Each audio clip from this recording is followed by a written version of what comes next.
You may have heard of legendary travelers like Marco Polo, Ibn Khaldun, or Ibn Battuta, but listener, have you ever heard of the great Somali voyager Sheikh Siciid al-Muqdishaawi, the man who turned travel into a life and life into a journey, eventually becoming the first African ambassador to sit in the court of China centuries before Europeans even imagined such a voyage?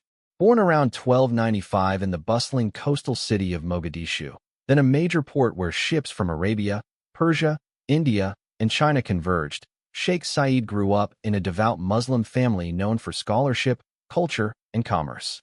He received his early education in the mosques and learning centers of Zamar, studying Quran, fiqh, navigation, mathematics, and languages. By the age of 15, he spoke Somali, Arabic, Persian, Swahili, and Hindi, later adding Mandarin and Turkish during his travels.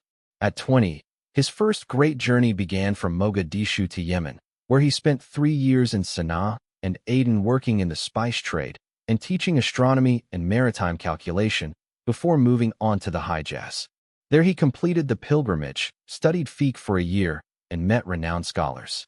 In Baghdad, he devoted 2 more years to history and commercial administration, and then a year in the lands of Sham, Damascus, and Jerusalem, building ties with merchants and scholars. His path soon turned toward the east, taking him to Kozhikode and Gujarat for 5 full years, where around 1340 he crossed paths with the famous Ibn Battuta, who later wrote about the brilliant Somali navigator whose mastery of the sea and languages deeply impressed him. From India, Sheikh Siciid sailed with merchant fleets to Sumatra and Java, spending 2 years forging new networks. His most extraordinary voyage came when he reached Xuanzhou in China, where the Yuan dynasty received him with honor and appointed him as the first African ambassador to China. He spent 10 years there, mediating trade relations between Somalia and China in goods such as ivory, spices, and fine textiles, all while mastering Mandarin to conduct local diplomacy. After decades of travel across 3 continents and countless oceans, he returned to Mogadishu in old age and died around 1361 at about 66 years old.